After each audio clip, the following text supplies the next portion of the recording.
Those who want Boris Johnson to go should be very careful what they wish for. Having spoken to several backbench MPs to the right of the Tory party, from what they've told me, their big grand plan is to get rid of Boris and hope that David Davis wants the job. That's it. That's the plan. Well, for starters, I'm not 100% sure David Davis wants the job, so that's quite a big issue. If Boris goes, you quite possibly get someone less electable. The noises are that it's a shootout between Rishi Sunak and Liz Truss. Yes, this Liz Truss. In December, I'll be in Beijing, opening up new pork markets.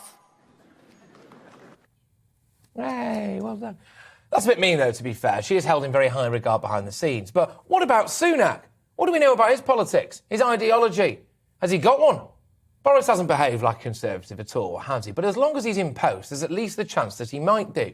As long as Operation Red Meat doesn't turn into Operation Tofu, then it looks like he's moving in that direction. It looks like perhaps he's realised that to be a successful Prime Minister in a Conservative country, you actually have to behave like a Conservative.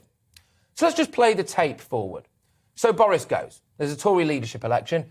I don't see how that's won by a proper Conservative candidate, but whoever wins will get a bump in the polls and ride a wave of national optimism as the pandemic finishes and Britain emerges as the first country in Western Europe to declare victory over coronavirus, boosted by the best vaccine rollout scheme quite possibly anywhere in the world.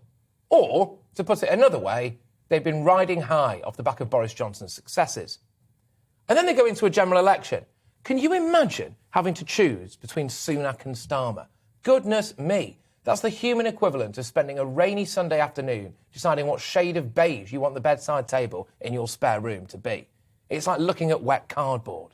And how does Sunak do in the Red Wall? Talking of the Red Wall, it's supposedly a load of Red Wall MPs who are now trying to oust Boris. They wouldn't have a job if it wasn't for this guy. How did Theresa May fare in Bolsover? How did David Cameron do in Dudley North? Workington had been Labour at every single general election, bar one, since 1918. And then along came Boris.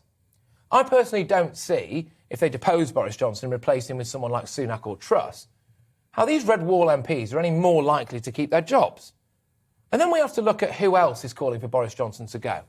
There are lots of lobby correspondents with an axe to grind when it comes to Boris, and surely I can't be the only one to think that people like Beth Rigby and Kay Burley lack the moral authority to call Boris's position into question.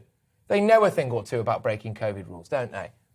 And they'll say, well, hey, look, we're not in charge, we're not in charge. OK, that's absolutely fair enough. But how about this then?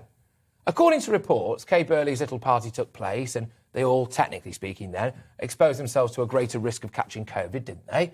And what was the plan? Apparently, according to reports, what was the plan for Burley's show just a couple of days later? Well, again, according to reports, it was going to be presented from Coventry University Hospital. So they were potentially exposing themselves to COVID and then going to walk into a building full of sick people. Nice one. Look, Boris has messed up, OK? He's not helping himself. I don't think he's being totally honest with us, to say the least, frankly, about these parties. But play the tape forward. Does what happens next look better than what we've got now?